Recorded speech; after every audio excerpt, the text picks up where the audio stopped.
Ótimo. Então, pessoal, boa tarde a todos, sejam super bem-vindos. Eiji, Iris, muito obrigada por estarem aqui, né, nessa apresentação de Isaac, tá? Agradeço imensamente a disponibilidade, o interesse de vocês. E a gente vai começar, então, com a apresentação de Isaac, né, do seu TCC, né, lá da residência do TRE, e o trabalho dele, então, o intitulado Especificação de Requisitos de um Sistema de Gerenciador de Documentos e Exportador de Componentes do TRE-RE, tá? Isaac, você tem até 30 minutos, tá, para fazer sua apresentação. Depois da apresentação, a gente passa para a arguição da banca, né, do professor Eiji e da professora Iris, tá? E seus comentários, suas contribuições, suas questões, certo? Então, Isaac, 30 minutinhos, eu vou contar um tempo. Você quer que eu te avise alguma coisa do tempo quando chegar perto? Ou você está controlando por aí? Você está falando, a gente não está escutando. Pelo menos eu não.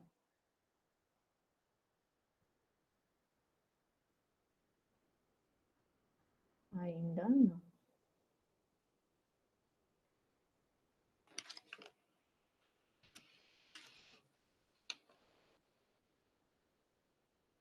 Eita, olha aí, ó. O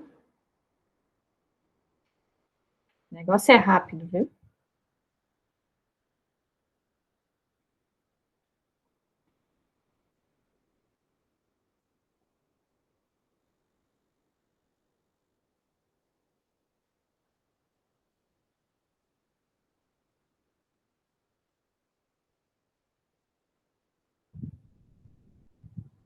Alô, alô? Agora sim, agora estamos te escutando. Tudo bom.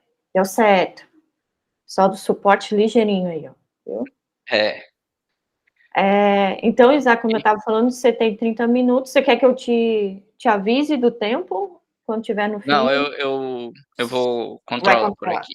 Então tá. Isso. Então, fique à vontade aí para começar. Tá, vamos lá. A senhora, só uma dúvida, a senhora tá gravando já, né? Já está gravando, sim. Tá ok, então. É, Bom, vamos lá.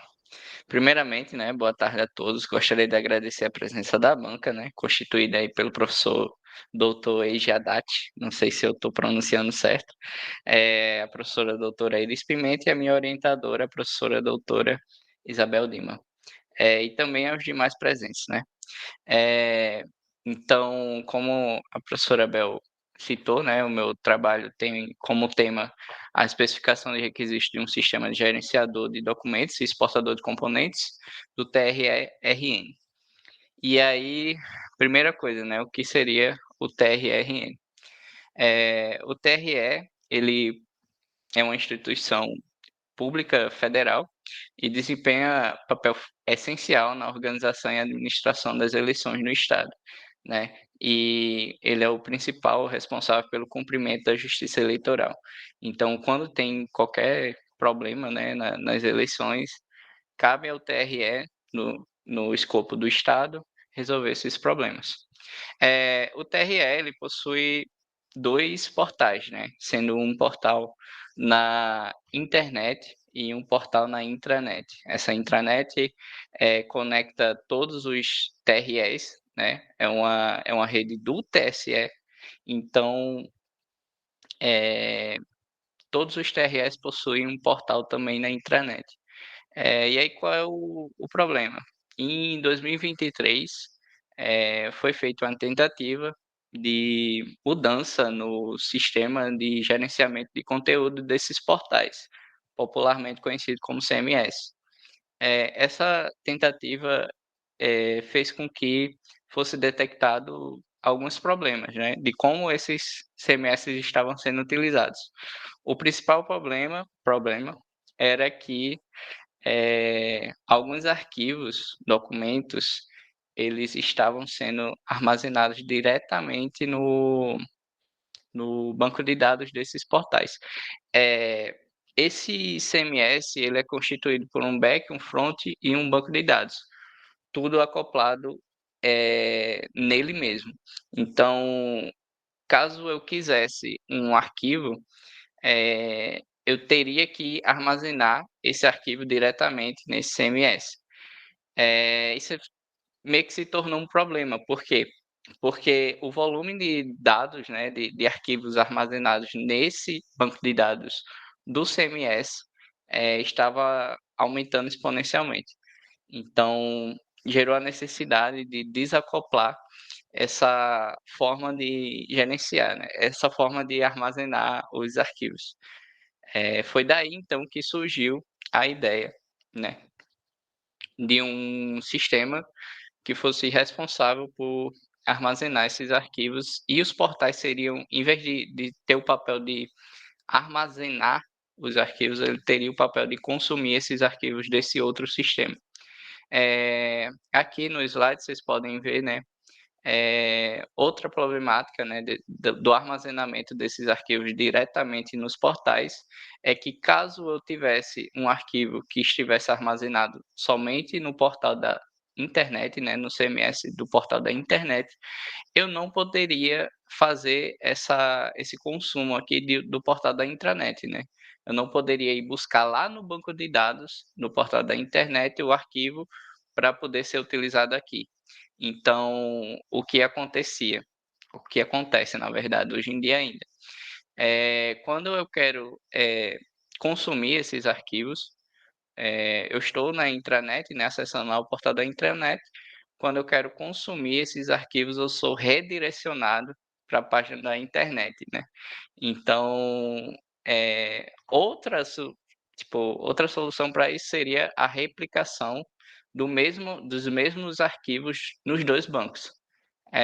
Também um problema, como que eu já falei, né, eh, armazenar esses arquivos diretamente no banco de dados, o binário desses arquivos diretamente no banco de dados, gera uma inflação de dados e para requisições que até mesmo não estão requisitando esses arquivos, geraria uma demora, né, na requisição.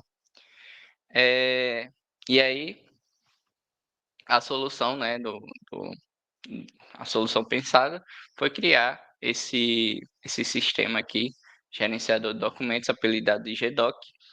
E aí, em vez dos meus arquivos serem armazenados diretamente no CMS, né, dos portais, ele seria armazenado no GDoc e caso fosse solicitado pelos portais, o GDoc forneceria esses arquivos.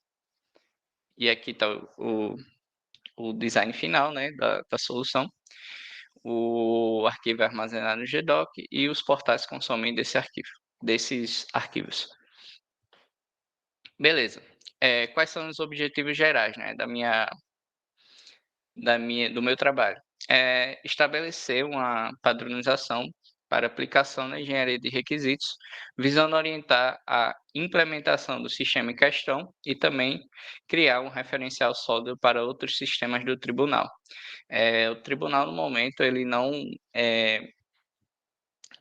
utiliza bastante, assim, da engenharia de requisitos, o que é um problema, né, caso eu queira, saber o que foi pedido pelos nossos clientes, os nossos stakeholders, eu não tenho nada para consumir, eu não tenho nenhum arquivo, nenhum documento ali para consumir, para lembrar quais foram os requisitos que foram solicitados, enfim, e isso não é padronizado lá no tribunal. Beleza. Os objetivos específicos seria então investigar os conceitos relacionados ao trabalho, ou seja, requisitos funcionais, caso de uso, prototipação e iframes, que foram os conceitos que eu abordei no trabalho. Pesquisar os modelos para a construção dos requisitos e prototipação da interface, né? Como eu utilizei desses conceitos aqui, investiguei desses conceitos, eu pesquisei os modelos para saber qual melhor se adequaria para meu modelo de padronização. E por fim, né, como eu já falei, deixar padronizados esses requisitos para permitir que tenha um modelo a ser seguido. Show! Fundamentação teórica.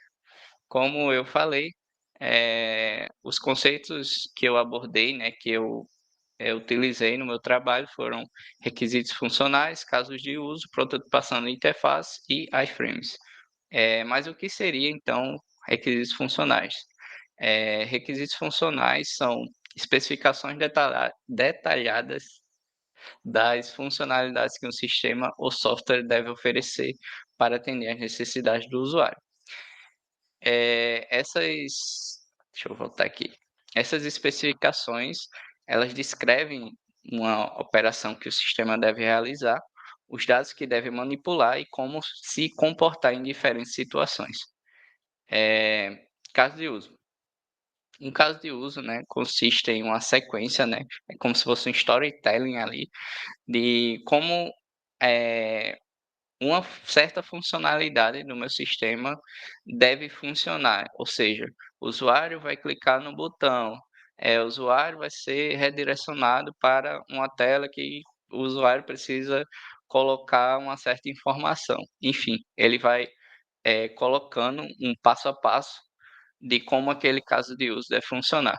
E ainda nesse conceito, né, de caso de uso, é amplamente utilizado a Unified Model Language, ou OML, né, que no caso vocês vão ver mais para frente, tem certos diagramas de casos de uso que utilizam, é uma das aplicações da OML.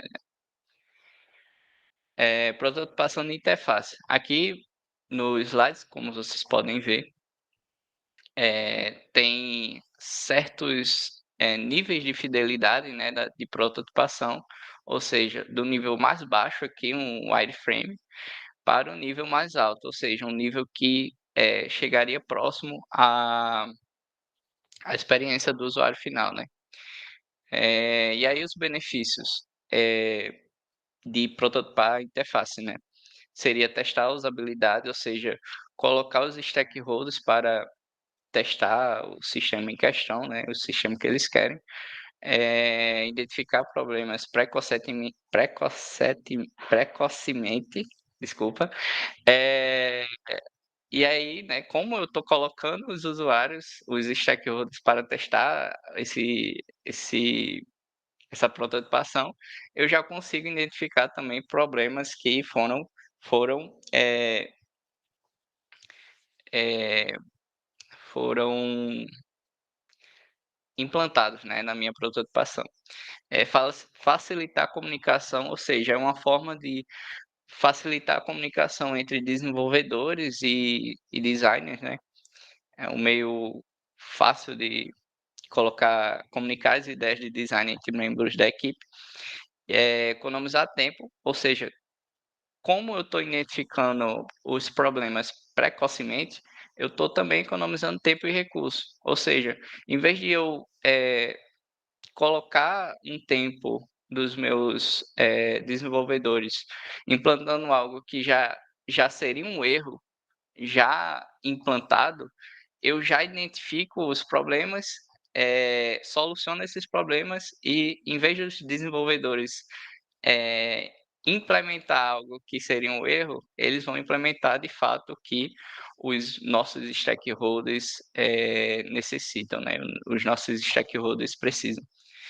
E obter um feedback, né, como os stakeholders e os usuários estão testando usabilidade, identificando, enfim, seria uma forma de obter um feedback do sistema. Bom, vamos lá. E aí opa, e aí o que são iframes, né? Iframes não é nada que a Apple criou, vocês podem ficar tranquilos. Iframes na verdade é uma tag HTML e ela serve para embutir, certos trechos ou até mesmo uma página web inteira em outra página web.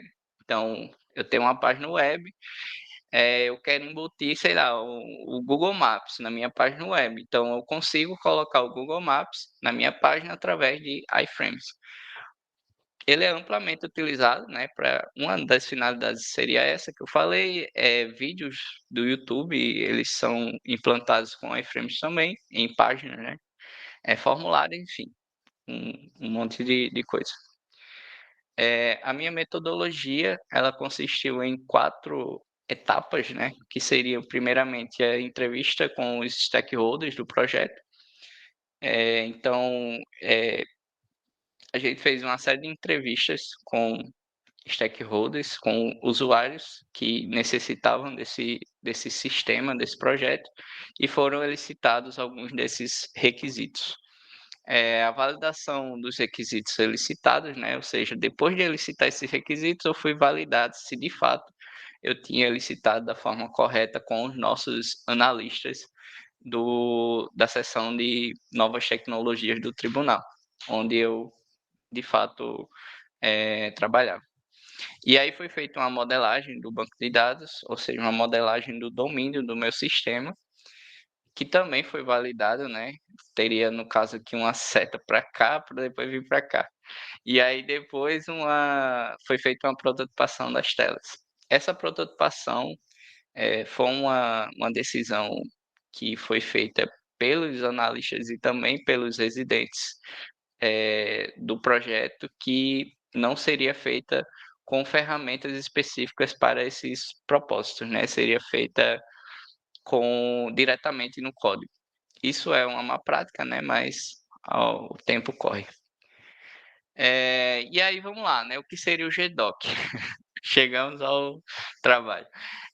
O GDoc, ele vem com o propósito de desacoplar, né, o armazenamento de arquivos do CMS, né, dos nossos portais, evitando assim a replicação de binários nos bancos de dados desses CMS e evitando a inflação de dados dos portais do tribunal, né? Como eu tinha que sempre armazenar os arquivos diretamente no banco de dados, esse banco de dados ia ficando cada vez mais inflacionado e as requisições iam ficando cada vez mais lentas, independente se eu estava requisitando esses arquivos ou não. E aí, boy, um, um, uma certa característica do GDoc é que ele é tão grande que a tabela de requisitos somam 2 requisitos funcionais, que seria, no caso, autenticar o usuário via título do eleitor e senha e gerenciar documentos, ou seja, um CRUD de documentos. E aí tá os casos de uso, né, do meu sistema. Teria só um ator, certo? Que seria o meu usuário. Esse usuário poderia se autenticar no sistema, visualizar documentos, realizar o upload, que inclui, né, cadastrar um novo documento, alterar documento e alterar a exibição do documento. E aqui está a tabela de casos de uso, meio que relacionando os meus use cases, né, com os requisitos funcionais. Perceba que apenas o primeiro use case se relaciona com o primeiro requisito funcional. Os demais se relacionam com o segundo requisito funcional lá. Nessa tabela também é possível verificar o ator e a prioridade, né? Esses três primeiros use cases tinham prioridade alta e os demais prioridade média e baixa. Bom, aí está um exemplo, né, de especificação de caso de uso. Eu peguei aqui o primeiro caso de uso, né, de autenticar no sistema, então tinha uma breve descrição desse caso de uso, tinha as pré-condições, né, o ator tem que possuir seu título de eleitor autorizado para acessar o sistema, o ator desse caso de uso, caso viesse a ter mais de um ator, né, em alguns casos de uso, esse ator aqui seria diferente, o fluxo principal, o fluxo alternativo ou de exceções. Então, como eu falei, né, um caso de uso, uma especificação de caso de uso é como se fosse um storytelling. Então, o ator, eu descrevo aqui, né, o ator acessa a página de login do sistema, o ator digita o título e a senha o título do eleitor e a senha, o sistema verifica se o título do eleitor e a senha inseridos possuem cadastro no LDAP do tribunal e se o título também está autorizado a acessar o sistema. Por que isso? Todo mundo, todos os servidores lá do tribunal, eles possuem cadastro no LDAP do tribunal. Obviamente, eles se autenticam em outros sistemas a partir do LDAP. Então, eu não quero que todos os servidores do tribunal possam acessar o meu sistema, só alguns específicos que terão autorização para publicar documentos, né, lá nos portais.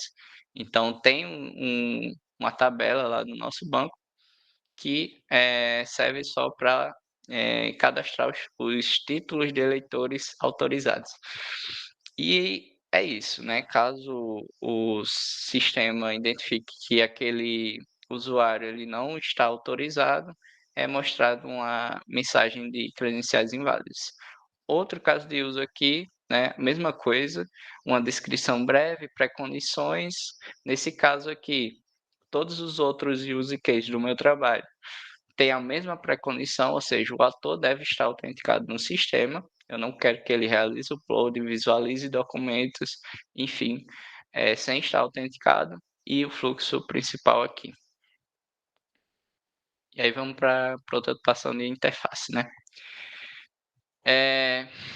Bom, a gente prototipou 3 telas, né, que são telas que implementam os 3 primeiros use cases lá, se vocês não lembram, se autenticar no sistema, visualizar documentos e cadastrar um novo documento, fazer o upload de um novo documento. Então aqui está a tela de login, 2 inserts aqui, título e senha e um botão. Tela de documentos, né? Aqui é possível visualizar as informações de todos os documentos cadastrados.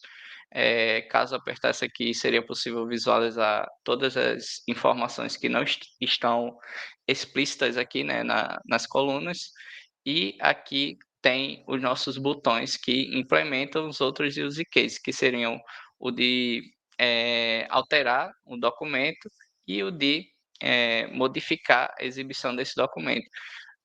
Foi decidido que o nosso sistema não faria um delete, faria um soft delete. O que seria isso? Eu apenas retiraria a exibição do documento dos meus portais, mas eu não deletaria diretamente esse documento, esse arquivo. E aí, caso eu clicasse aqui, eu iria para o use case, o terceiro use case, né?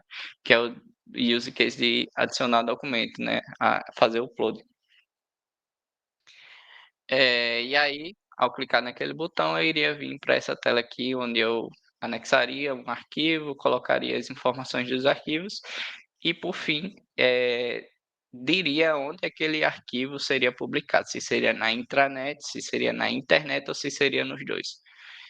Isso para evitar que documentos, eles, por mais que eu quisesse acessar aquele documento da intranet, na internet eu não conseguisse, né. E aí vem a segunda parte do nosso trabalho, né, que é o e-comp. O que seria o e-comp? Alguns, alguns componentes da interface dos meus portais, eles utilizam de dados de diversas fontes. Então, por exemplo, aqui em feriados, eu preciso consumir lá um endpoint que retorna para mim todos os feriados que o TRE considera como feriado. E aí, com esses dados em mãos, eu construo esse componente dentro do meu CMS. Então, quando eu tenho que, de alguma maneira, trocar o meu CMS, eh, que foi o nosso caso, né, eu teria que reescrever esse código, novamente. E aí qual foi a ideia? A mesma coisa aqui no componente aniversariantes. E aí qual foi a ideia? Teria o e-comp, né, o e-comp vem para solucionar isso, que seria mais ou menos como um repositório de componentes. Ele seria o responsável por consumir esses mesmos endpoints que o CMS consome, construir esse componente e exportar esse componente via web server para que o meu portal ele consumisse, né, renderizasse aquele componente através de iframes. Beleza. Mas os iframes eles trazem algumas coisas que devem ser consideradas.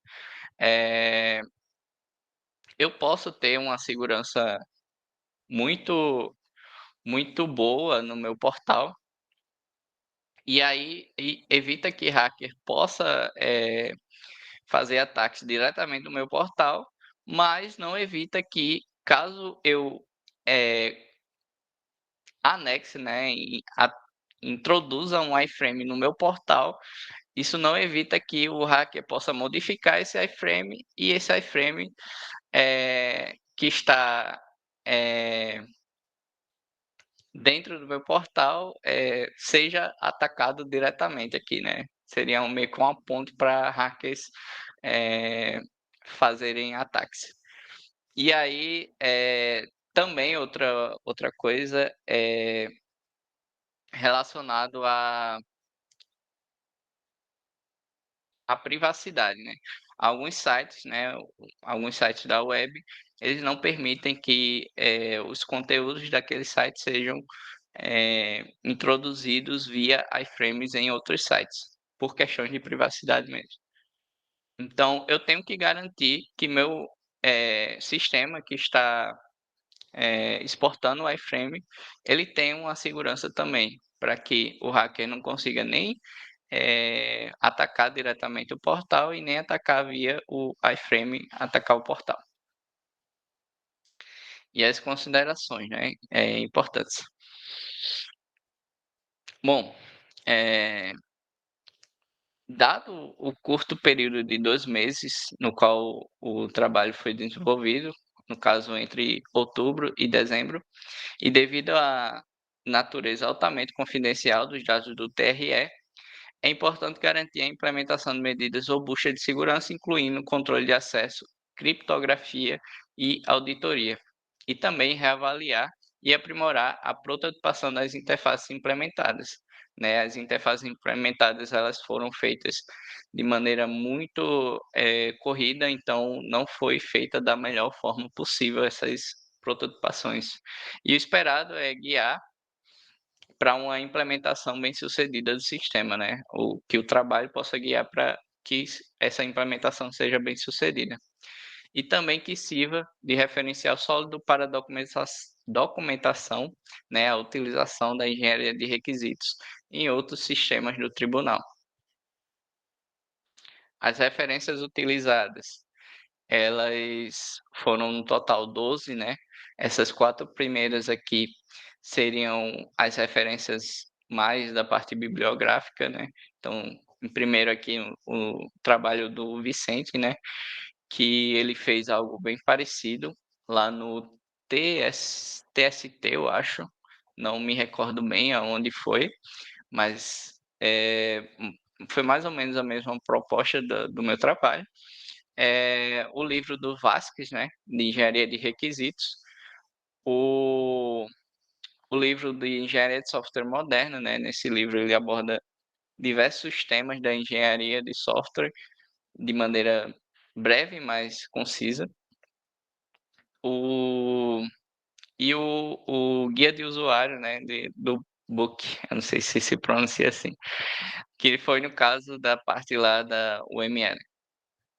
A partir daqui foi artigos da internet e documentações das minhas ferramentas, as ferramentas que eu utilizei, né, como no caso do Spring, o Java, o Angular e o TypeScript. E aqui, por último, o Draw.io, que foi a ferramenta que eu utilizei para modelar o banco de dados, e o Figma, que eu citei lá no referencial teórico. E aí, eu agradeço a atenção de todos, agradeço novamente a disponibilidade da banca, né? E é isso. Fico aberto aí a dúvidas. Obrigada, Isaac. Faltou. Ainda tinha 4 minutinhos aí, mas foi muito bom. Parabéns pela apresentação. Então, vamos começar com as perguntas. A pedidos, tá? Professora Eiji, por favor, com você, fique à vontade. E obrigada, Eiji, por ter aceito de estar aqui com a gente hoje. Tá bom, obrigado, Bel e Isaac, pelo convite. Eu tenho, Isaac, o PDF anotado, eu vou te mandar, mas de modo geral eu acho que algumas figuras merecem se aumentar um pouquinho para melhorar a legibilidade. No texto também tem alguns parágrafos assim que você usa, que na verdade não é nenhum parágrafo, né? É uma frase só assim que ocupa umas 6 linhas. E geralmente quando essas frases são muito longas, dificulta um pouco a compreensão. A gente tem que ler e ir quebrando na nossa cabeça partes para entender. Então acho que eu anotei, marquei algumas e eu acho que quando você for revisar para a versão final, dá uma olhada nisso no texto todo. Posso ter deixado, quer dizer, com certeza deixei passar algumas, né? No início eu fui marcando frase muito grande, quebrar, frase muito grande, quebrar, e depois eu falei, não, né? Ele vai revisar isso tudo. Eu orientando um outro aluno nessa tua mesma turma, então eu entendia um pouco o contexto aí do teu trabalho. Mas eu acho que se eu não tivesse nessa outra orientação, eu não teria entendido tão bem. Então eu acho que principalmente no início do teu texto, você precisa deixar mais claro o problema de, de como que é a situação atual e qual que é os principais problemas. Isso está lá, mas eu acho que isso precisa ser assim mais contundente. Você realmente dizer, o problema principal é, e pum, dizer. Porque aí quando chega na hora de você falar sobre os sistemas que você está apresentando, aí fica mais claro, essa característica do sistema é para tentar resolver esse problema aqui. Essa característica do problema é para resolver aquele problema. Então, acho que faltou isso já na introdução, você ter aí uma sessão assim, mais contundente, dizendo os principais problemas. Então, quais que são, para você, os principais problemas da solução atual de CMS, né, que se chama, Isso. da solução atual que o TRE adota? Bom, o principal problema, se eu posso dizer que isso é um problema, é que para que um outro portal, né, nesse momento há 2 portais lá no TRE, né, um da intranet e um da internet, mas vamos supor que exista, sei lá, eles queiram criar mais 2 portais, e nesses portais eu também tenho que ter acesso a esses arquivos. Então eu teria que replicar todos os arquivos que estão armazenados em todos esses bancos de dados, né, do meu CMS, nesses outros portais. Por quê? Porque eu não consigo um acesso direto de um arquivo que está armazenado no banco de dados de um portal em outro portal. Então, essa necessidade de replicação, né, de dados, de binários, dados binários, né, em todos os bancos de dados, eu acredito que seja, eh, o principal problema, assim, se eu posso dizer. Outro problema, seria a inserção, né, desse armazenamento do binário direto no banco de dados. Então a solução que a gente propôs lá é porque eu não cheguei a citar aqui, né, porque não vem no escopo do meu trabalho, mas na implementação a gente fez de uma forma que os arquivos eles não são armazenados diretamente no banco de dados. Eu armazeno os arquivos no file system, de onde o meu servidor está rodando, e no banco de dados eu armazeno apenas a informação daquele arquivo junto com o path de onde aquele arquivo pode ser acessado. Isso faz com que diminua o tempo de requisição. Então, em alguns testes realizados, algumas páginas lá do portal que possuía 100 arquivos, demorou 4 segundos para renderizar. Em relação a testes realizados com o nosso sistema, foi introduzido 5.000 arquivos de 10 megas cada, e a requisição demorou 2 segundos e 30, se eu não me engano, 2,3 segundos. Então é um tempo consideravelmente baixo em relação ao volume de dados, né. E é isso, acredito que Eu acho teria que, esses 2 assim, problemas. Um ponto, né, assim, que talvez explique o problema é assim, é a falta de um repositório de arquivo centralizado, né? E esse é um problema, mas aí a partir do momento que você opta, né, você toma uma decisão, trabalhar com sistemas de software é tomar decisões, né? E toda decisão ela tem que fazer uma análise de trade-off, né? Tem pontos positivos e negativos. Por isso que a gente, professor, sempre se safa nas perguntas em disciplinas de engenharia de software, dizendo depende. Professor, então quer dizer que é melhor assim? Bom, depende. Vamos pensar, fazer uma análise trade-off. Então, assim, você tomou, eu entendi o problema, essa falta de um repositório centralizado, aí você optou por uma decisão de centralizar. Tem algumas vantagens, eu senti falta nas considerações finais você pensar em alguns problemas. Por exemplo, você tem um repositório só, é um ponto, digamos assim, aquela história de colocar todos os ovos numa cesta só, né? Se esse repositório corrompe lá o disco, pronto, você perdeu todos os arquivos. Claro, aí você teria que pensar em estratégias de backup, blá, blá, blá, blá, blá, blá. Uma série de coisas, tá? Mas eu acho que você precisa deixar claro esse problema daí, porque aí você vê que você me respondeu nas suas 3 primeiras frases e depois você foi elaborando em cima de consequências desse problema, né? Ou seja, você já foi falar da solução, de não sei o quê, que é consequência desse problema que vocês observaram. Então, por isso que eu acho que isso precisa estar mais claro no teu texto. E perceba que na tua fala, ela está mais motivada ao GDoc. A elaboração da tua fala não contempla tanto o ICOMP. Então, eu também achei que nesse início do teu texto faltou você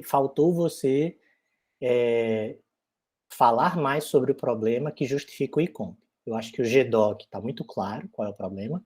Aí o ICOMP, lá na frente, você chega assim com essa história dele e tudo, mas, como eu falei, como eu sabia do contexto do trabalho, eu estou orientando um colega teu de trabalho, né, da residência, então eu entendi mais ou menos as duas coisas, não fiquei perdido, mas eu percebi que se eu tivesse extraindo informações só do texto, eu não teria essa compreensão. Então, também nessa questão do problema, trazer qual que é o problema que motiva o ICOMP. Sim. E, obviamente, justificar isso dentro da solução atual do CMS.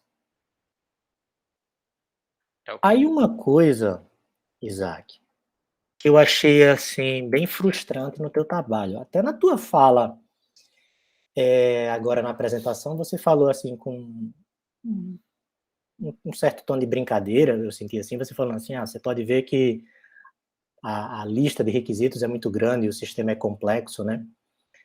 Mas aí, eu achei que você focou apenas em requisitos do ponto de vista do usuário. Do ponto de vista do usuário, de fato se fazer algum esquema de autenticação para ter acesso ao sistema e fazer o CRUD dos documentos. Aí eu até fui na própria referência que você colocou, o Marco Túlio Valente, Engenharia de Software Moderno, lá no capítulo de requisitos, e aí eu vou ler aqui entre aspas. Porque eu acho que, só adiantando, né, saber onde eu vou chegar. Eu acho que você pensou em requisitos do usuário, mas você não refinou esses requisitos do usuário em requisitos de sistema. Então, acho que o teu trabalho ele ficou curtinho aí, porque você pensou só nos requisitos do usuário. Mas, ok, mas quais são os requisitos do sistema? Ou seja, qual que é a parte técnica do sistema que vão atender não só esses requisitos de usuários, mas também requisitos não funcionais? Na tua fala sobre o problema, você até falou, a gente decidiu não salvar os arquivos no banco, a gente decidiu salvar no sistema no sistema de arquivos lá do meu servidor, e aí o banco salva só qual que é o path, né, desse arquivo. E aí na hora da consulta eu simplesmente pego aquele path, vou no sistema de arquivos e pum, retorno aquilo ali na resposta da requisição. Então percebo que isso é um detalhe de um requisito de sistema que levou vocês a implementar uma coisa, então faltou isso. Você até falou assim, isso daqui eu não entrei no detalhe porque não faz parte do escopo do meu trabalho. Aí eu discordo. Eu acho que faz sim parte do do escopo do teu trabalho, porque se você se propõe a fazer um processo de requisitos, inclusive com uma meta assim bem ambiciosa de servir de base para outros trabalhos futuros dentro do tribunal. Então, eu acho que se o teu trabalho tem essa ambição, você precisa ter esse cuidado de pensar em requisitos de usuário, depois em requisitos de sistema. Aí tudo bem, a partir dos requisitos de sistema, você detalhar como foi efetivamente a implementação lá dentro do Spring, não sei o quê. Aí tudo bem, aí você pode dizer, não, a partir daqui realmente foge ao escopo do meu sistema. Mas eu acho que existe uma série de decisõezinhas ali pequenas que estão relacionadas a isso que eu estou chamando de requisitos do sistema, que faltou no teu trabalho. E eu gostaria de ver isso numa versão final. Aí só para retomar aqui o que eu falei das aspas, o livro lá do Marco Túlio Valente fala assim, ó, alguns autores, como Ian Somerville, também classificam requisitos em requisitos de usuário e requisitos de sistema. Requisitos de usuário são requisitos de mais alto nível, escritos por usuários, normalmente em linguagem natural, e sem entrar em detalhes técnicos, que são aqueles dois que você apresenta ali, e depois você refina como casos de uso. Aí ele continua. Já requisitos de sistema são técnicos, precisos e escritos pelos próprios desenvolvedores. Normalmente, um requisito de usuário é expandido em um conjunto de requisitos de sistema. Portanto, requisitos de usuário estão mais próximos do problema, enquanto que requisitos de sistema estão mais próximos da solução. Então, eu achei que faltou isso. Porque, por exemplo, você cita um problema que é essa questão da repetição dos dados. Eu tenho um repositório que é para a intranet e eu tenho um outro repositório para a internet. Mas existe um requisito do sistema, que é o que a gente discutiu anteriormente, que é ter um repositório centralizado. Então, teria que ter lá, especificação de requisito do sistema. O sistema deve ter um repositório centralizado. Então, eu acho que uma série de detalhes aí que está só na sua cabeça e que são requisitos de sistema importante para você trazer. Aí até depois você começa a discutir algumas coisas de hacker e ataque e segurança. Então isso claramente está relacionado a requisitos não funcionais, como por exemplo segurança, e aí isso foi uma coisa, foi um aspecto, esse requisito não funcional foi um aspecto levado em consideração ao especificar esses requisitos de sistema. Então são essas coisas que precisam estar claras. Você, por exemplo, falou em eficiência. Você disse, o sistema atual ele demora tantos segundos, o nosso, a gente faz uma requisição por uma quantidade de arquivos, uma ordem de grandeza maior e ainda consegue ser mais rápido. Então, você tem que, da mesma forma, pensando num requisito não funcional de eficiência, nós tomamos essa decisão para esse requisito do sistema, que foi não salvar o arquivo no banco. Então, percebam que o teu trabalho, ele pula dos requisitos funcionais para casos de uso, aí depois você já apresenta protótipo de tela, e é como se você não tivesse pensado em tudo que está no meio, que seria uma especificação do back-end. De outra forma, seria isso, né? Você tem o protótipo de tela, que seria ali uma base para o front-end, mas uma série de decisões que foram implementadas ali no back-end estariam diretamente relacionados a essa especificação e requisito do sistema, e eu acho que faltou isso. Porque eu até tinha notado aqui, você já respondeu, tem aqui, como os arquivos são de fato armazenados no banco de dados, no sistema de diretórios, como é feita a recuperação desses arquivos? Você já falou. Aí, uma outra que eu pensei aqui, para esses arquivos que são armazenados nesse repositório do GDoc, existe prazo de validade? Tá. Até então, até onde foi implementado e onde foi pedido pelos stakeholders, não existe prazo de validade, tá? Então ele fica lá até por exemplo, na questão do soft delete, né? Ele queria que, por mais que esses arquivos não fossem exibidos nos portais, ele ainda continuasse, de certa forma, persistido lá no nosso GDoc. E aí, isso é uma característica que os stakeholders, né, pediram, que esses arquivos nunca fossem perdidos, de certa maneira, nem do armazenamento do banco de dados. Então não há prazo de validade para que esses arquivos sejam, perdidos e nem deletados lá no banco de dados. Certo. E será que... Aí, só um parêntese aqui. Faltou, você colocou ali os 2 requisitos, né, de usuário, mas perceba que você acabou de comentar um que não está ali, né?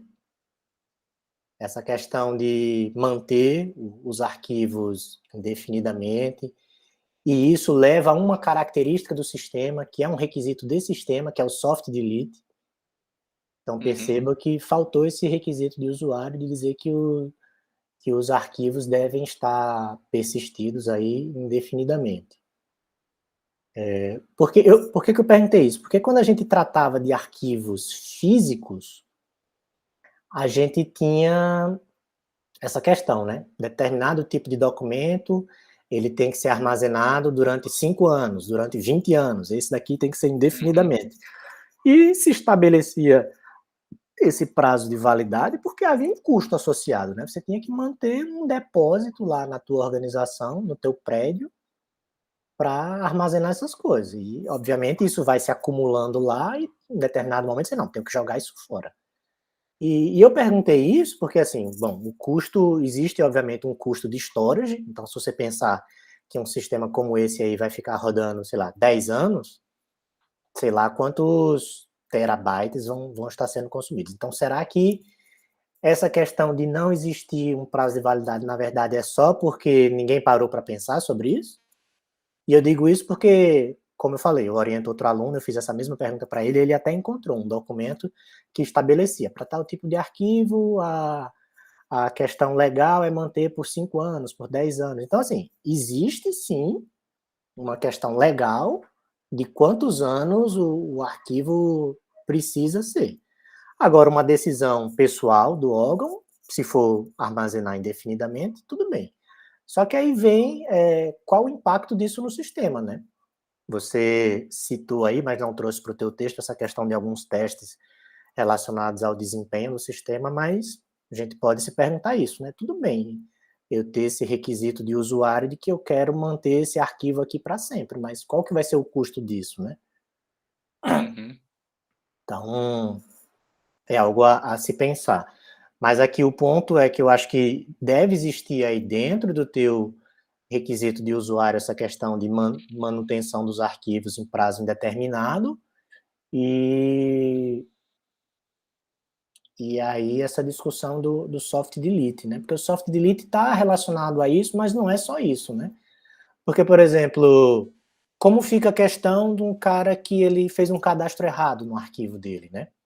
Aí ele vai e deleta aquilo ali, e aí você faz só o soft delete. Então imagina que você está dentro de um órgão que os usuários não são muito proficientes lá no uso de tecnologia, e aí eles cometem muitos enganos durante o trabalho deles. Aí eles vão e deletam, sei lá, então para um cadastro correto, eles cometem X cadastros incorretos. Então você tem aí um aumento, digamos, considerável de armazenamento para armazenar uma coisa efetivamente útil, né? Então isso a Sim. longo prazo pode ser custoso. Então, é algo a se refletir. Aí, como eu comentei, eu achei que a motivação, o problema e a motivação para o e-comp não ficou tão claro. E uma característica que você traz aqui dos sistemas que você propõe é o uso a decisão de usar iframe, né? Que está relacionada ao e-comp. Então, acho que quando você chega lá em iframe, fica solto essa questão, porque eu achei que faltou uma motivação melhor do icomp. E aí eu senti falta de uma discussão, assim, você até tentou puxar só para o lado da segurança, né, questão do iframe, mas eu achei que ficou superficial, assim, não é o fato de ser iframe que vai ser mais ou menos, ou pelo menos você não deixou claro porque que o fato de usar iframe deixa mais ou menos suscetível a problemas de segurança. Você podia falar um pouco sobre isso? Desculpe, tem como repetir a pergunta? Quando você fala sobre o iframe, você até trouxe aqui nos slides, você disse assim, o sistema ele pode ser atacado por um hacker e tudo. Então, a minha questão é por que o iframe seria mais ou menos suscetível a problemas de segurança? Bom, não que ele seja mais suscetível, mas se você não garantir, né, a mesma base de segurança, se assim eu posso dizer, para esse exportador de componentes, possa ser, né, não que vá acontecer, mas possa ser que hackers possam injetar ataques de clickjacking, eu acho que é clickjack o nome, nesses componentes que estão sendo exportados, e aí quando o meu usuário acessar o portal lá e, sei lá, clicar naquele componente que está sendo renderizado através de iframes, e esse iframe já está, de certa maneira, alterado, né, por algum hacker, enfim, o usuário possa ser que venha a abrir uma nova aba e essa nova aba esteja com programas adulterados, né, programas que vão infectar a máquina daquele usuário. Isso acontece, por exemplo, quando você acessa aqueles sites da internet e tem lá um anúncio, você sem querer clica no anúncio, já redireciona para outra página, que redireciona para outra página, e assim vai, às vezes até pede para baixar arquivo no seu computador, enfim. Isso é um exemplo, né, de um iframe adulterado, porque esses Google AdSense pode ter iframes adulterados, e aí quando o usuário clica nesse iframes, ele é redirecionado a ciclos de outras páginas que venham a infeccionar a máquina do usuário que clicou. Nesse caso, né, como a gente possui acesso tanto aos iframes, né, que seria o nosso ecomp, quanto também ao código do portal, não seria assim uma preocupação. Por quê?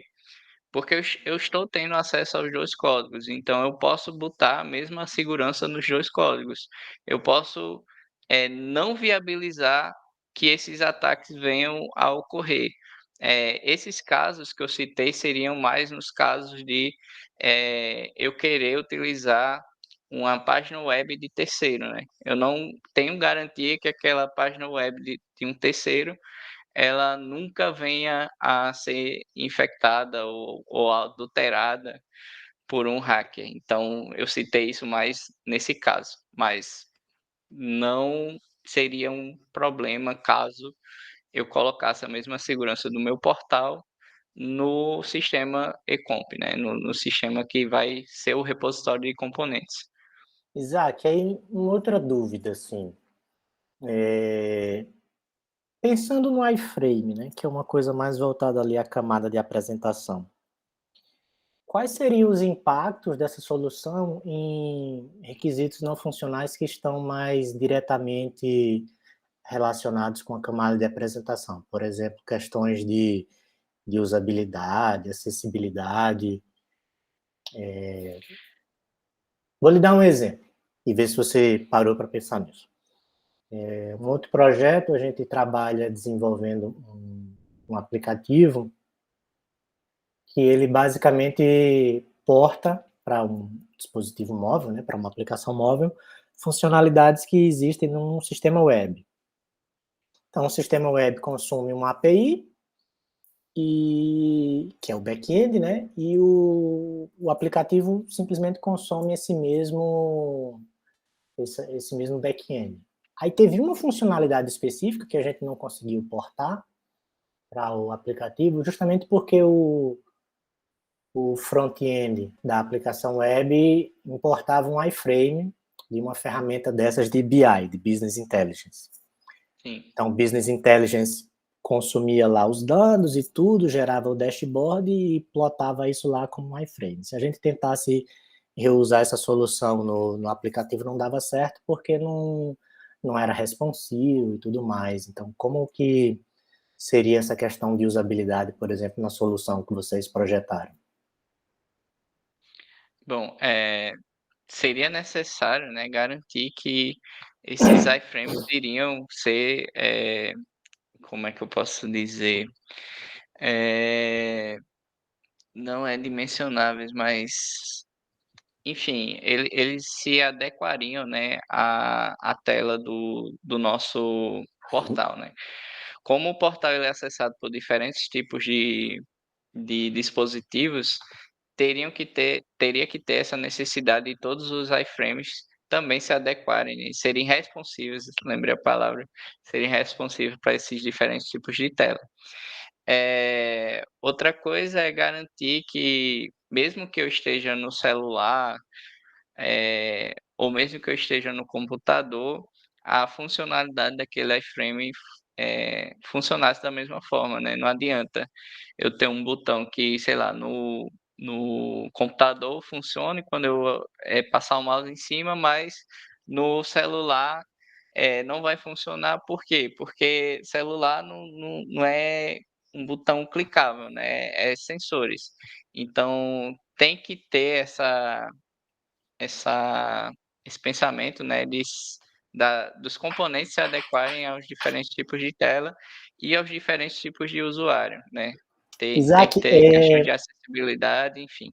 Isaac, a impressão que eu tenho, né, conversando aqui contigo, é o seguinte: você nessa reta final da residência, né, enquanto elaborava teu TCC, eu senti que você teve dificuldade de trocar dois bonés. Um boné é o do programador responsável por implementar o GDoc e o ICOMP. E o outro boné é o do analista de requisitos que está escrevendo um TCC sobre requisitos. Vou tentar esclarecer. Me passou a impressão de que você especificou o que já estava no sistema ou que já estava ali numa esteira próxima de ser implementado. Então, você fez o TCC com o bonezinho do programador. E eu acho que agora, para essa retinha final, né, esse sprint final aqui, para a elaboração de uma versão final, você precisa jogar fora esse boné do programador, botar o boné do analista de requisitos e pensar assim: eu estou aqui para fazer uma excelente análise de requisitos e depois alguém que se vire para implementar isso. E não vai ser você. Porque às vezes agora, né, você sabe quais são os impactos do iframe e tudo. Você apenas não parou ali para pensar e dizer, bom, qual que é o requisito não funcional que deveria ser levado em consideração quando eu estiver tentando trazer a solução do e-comp. Tem uma questão de usabilidade aqui, tudo bem. E de que forma isso repercute lá no iframe? Bom, eu tenho que garantir que o meu iframe seja responsivo e blá, blá, blá, blá, blá, blá. Então, pronto. Isso daí tem que estar especificado. Mesmo que você, enquanto programador, não vá conseguir implementar isso, porque você está afogado com diversas outras tarefas. Mas você, enquanto bonezinho analista de requisitos, tem que especificar isso. Então, trazer desde o problema lá que levou à criação do e-comp, a pensar em requisitos de sistema do e-comp e depois especificar, tipo, a solução adotada vai ser usar um iframe, para que isso seja um componente reutilizável. Mas aí você mesmo falou aqui, sem eu nem te perguntar, você diz, mas vai ser um sistema que vai poder ser acessado por um computador, por um tablet, por um celular, então isso já traz lá logo de imediato essa questão da responsividade, tá? Então, tem essa questão. Aí uma curiosidade, vou acelerar aqui para não falar demais também, Como que foi esse teu trabalho? Assim, eu queria que você fosse bem sincero aqui na tua resposta, porque eu acho que isso não influencia a avaliação do teu trabalho, mas é uma curiosidade. Como que foi, de fato, esse teu trabalho? Você começou a fazer essa especificação de requisitos e de casos de uso já com o sistema implementado? Ou já ele Bom, em implementação? então, como eu falei, né, o trabalho valeu, obrigado. O trabalho ele foi realizado num curto período de tempo, né, ele foi realizado, de outubro a dezembro, né, agora. Então, não houve tempo para que eu especificasse os requisitos e só depois de especificar esses requisitos eu implementasse. Então eu tinha que fazer tanto o TCC quanto a implementação ao mesmo tempo, por causa do curto período, né, de tempo que a gente teve para concluir. Então sim, de fato, o sistema ele foi sendo implementado, eh, meio que paralelo à especificação de requisitos. Certo. Como eu falei, foi a impressão que eu tive, e assim, até por já ter coordenado residência, orientado alunos em TCC de residência, imaginei que tinha sido essa realidade. Mas como eu falei, eu acho que enquanto você estiver escrevendo o teu documento, você tem que usar o boné do analista de requisitos e pensar dessa forma. Eu vou fazer aqui uma especificação completa de requisitos de usuário, requisitos de sistema e requisitos não funcionais. Aí só para complementar, completar a minha fala, nos slides finais você coloca assim, considerações finais, se você puder colocar aí, por favor. Opa. Pontos importantes: garantir estabilidade, confiabilidade, segurança e desempenho do sistema. Eu não entendi o que você quis dizer com isso. Como é que você garante isso? Bom, precisa serem feitos vários testes, né. Como o teste que eu citei, de a gente fez uma inserção de diversos arquivos, né, foi cerca de 5.000 arquivos, e aí a gente tentou, buscar parâmetros, assim, em relação ao tempo de requisição, em relação à estabilidade do nosso sistema, para verificar se esse sistema, de fato, da forma que a gente que a gente implementou, ele era um sistema confiável, né, um sistema que garantia, a estabilidade, enfim, e a segurança. Por quê? Eh, o TRE, ele é de uma natureza de armazenamento de dados muito confidenciais, né, então é sempre um tema muito, se eu posso, como é que eu posso dizer? Um tema muito importante Isaac, mas a assim, o meu ponto aqui é que você não avaliou essas coisas. Então, você não sim. pode dizer que o teu trabalho garante isso. Você fez algum Não, teste de penetração, por exemplo, para garantir que o teu sistema ele é realmente seguro? então, esses pontos importantes, eles seriam mais, coisas de trabalhos posteriores ou de coisas que precisam ser reavaliadas, tá. O meu trabalho, ele é esperado que ele seja um guia para implementação do sistema e que sirva de referencial sólido para outros sistemas, para documentação de outros sistemas do tribunal. Esses pontos importantes, eu acredito que ficou meio ambíguo, né, por estar nas considerações finais, mas não são, pontos que eu verifiquei no meu trabalho, são pontos que eu citei para que seja realmente, feito essa garantia através de testes e também que seja avaliado e aprimorado a prototipação, porque como vocês viram, né, é uma prototipação bem inicial.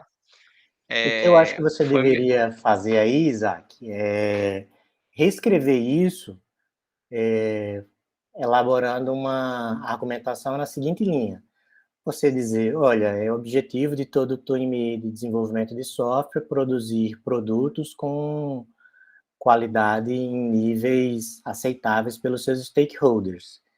E só é possível aferir a qualidade de um produto se houver uma especificação de qualidade.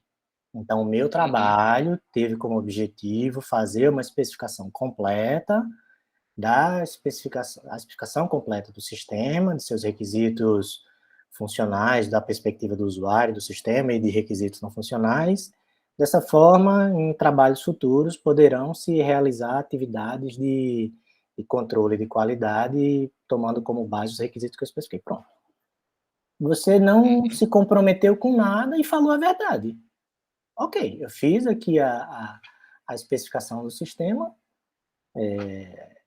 e depois isso serve de base, né? Porque é um problema que eu costumo orientar alunos que fazem trabalhos de testes, né?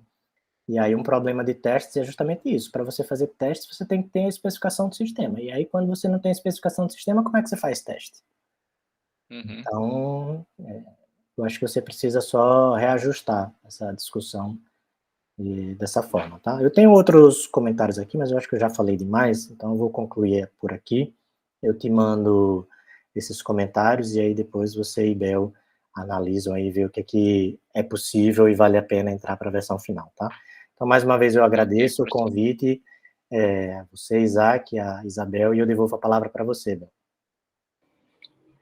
Eiji, obrigada. Eiji, a gente vai levar em consideração todos os pontos, mas eu queria fazer 2 observações que a gente tem que considerar e que não foi algo que Isaac podia contornar, né? Infelizmente, o trabalho original que Isaac queria fazer não foi possível, né? Foi exigido que ele fizesse com essas ferramentas.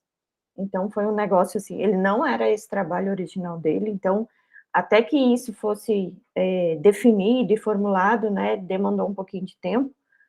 Então, foi um problema. Outro problema foi o tempo, né, e assim, muita coisa que você trouxe, detalhar mais, especificar mais, a gente pensou, a gente conversou, mas a gente tinha que defender no tempo e no prazo que foi definido. Isso foi bem chato, né, porque exatamente a gente pediu até uma prorrogação, para ter uma ideia. Isaac tinha que ter apresentado antes esse trabalho. Então, assim, é uma coisa que ficou bem complicado e em alguns momentos, de alguns comentários que você trouxe, eu acho que influenciaram bastante no trabalho, sabe? Mas, de qualquer forma, eu acho que todos os seus comentários são super válidos e obrigada mesmo, Eiji, pelas perguntas, né, pelos comentários, pelas críticas, foi ótimo, tá? Iris, por favor. Oi, Obrigada, gente. Iris, novamente. Nada, eu que agradeço aí o convite. Deixa eu eu pontuei algumas coisas de uma forma geral, tá, Isaac? Acho que a parte técnica para o Soeiji pontuou bem, né? Então tem algumas coisinhas aqui mais de recomendação para que você possa fazer essa revisão geral, né? Que é previsto após a apresentação, né, para a banca. Então, assim, dá uma geral nessa revisão do texto. Eu observei muito, principalmente alguns parágrafos iniciais que não estavam devidamente com seus recuos de parágrafo, algumas citações que não estavam corretamente feitas no texto, né? Então, houve também a falta, né, de incluir aí as fontes da figura, né, com o ano da figura. Eu concordo com o que o professor Eiji falou, né? Tem algumas figuras que a qualidade... Oi, Bel. Oi, Iris, só para esclarecer uma coisa, o formato do artigo, ele segue o formato dos artigos da SBC e não da BNT. E tá. aí tem umas coisas que, assim, que a SBC não segue, tipo botar fonte. O primeiro parágrafo de cada sessão, ele não é recuado, ele que a gente não entende o que é, por que eles usam isso, né? Curioso. Se tu olhar nos congressos da SBC, todos os artigos têm esse formato. Então, como a gente seguiu o padrão de lá, para seguir um padrão, né, que foi recomendado, então tem isso, tá? Só então, para beleza. deixar, né, esclarecidas essas coisas, porque não Tá. realmente tem essas coisas loucas que não tem nada a ver com a BNT. Assim. Beleza. Obrigada aí pelos esclarecimentos. E aí, mas aí uma coisa que o professor Edi falou, que eu acho importante, é tentar melhorar um pouco a qualidade dessas figuras, sabe? Tem algumas imagens que elas ou estão muito pequenininhas, ou a qualidade mesmo do quão legível ela tá, poderia melhorar esse print aí para a gente ter uma qualidade de visualização melhor, sabe? Mas meu ponto principal de recomendação no teu trabalho na metodologia, quando você coloca, né, que foram eles citados, né, e analisados através de entrevistas realizadas com stakeholders, eu senti falta de ter um maior detalhamento disso, né, já que isso foi um critério que você utilizou para levantamento desses requisitos. Então, eu procurei, por exemplo, se tinha o que é que eu senti falta? Eu senti falta de entender quem foram essas pessoas que você entrevistou, quando isso aconteceu, quanto tempo isso durou, se você usou alguma metodologia para estar trabalhando a análise dessas entrevistas, onde é que está o roteiro dessa entrevista, se foi um roteiro, né, semi-estruturado, eu não vi o roteiro também no teu trabalho, é interessante trazer esse roteiro para cá também, e que a gente entenda quem foram esses stakeholders, quais foram os cargos, qual o tempo que eles estão na instituição, né, o porquê dessas escolhas. Então, eu acho que trazer esse maior detalhamento na metodologia vai te ajudar tanto a deixar uma metodologia mais estruturada para que outras pessoas, ao olharem seu trabalho, tenham essa visão de, poxa, o que é que ele fez, como é que eu posso, talvez, replicar esse estudo para um outro sistema, né? E aí eu senti falta desses elementos, tá? Ok, professora Iris. Basicamente, assim, acho que comentou bastante sobre as questões técnicas, né, as dúvidas técnicas. Eu fiquei mais sentindo essa falta dessa complementação na metodologia e de colocar também o roteiro aqui no apêndice. Aí depende, né? Eu não sei se você fez se você já tinha um modelo que você utilizou, se é realmente um apêndice, um anexo, o que é que você utilizou para trazer esse roteiro de entrevista. Ok. Iris, muito obrigada. Né? Isso da nada. metodologia é essencial, né? A gente foi resumindo por causa do espaço do artigo. Por isso que eu falo que é mais fácil escrever uma monografia do que um artigo. O pessoal não acredita, né? Eu cometi esse erro de não acreditar, né? Mas eu acho que é isso mesmo. Então, obrigada a eles, todos os comentários são super válidos, a gente vai levar assim em consideração, tá? Eu mandei, eu vou parar a gravação, tá, gente? E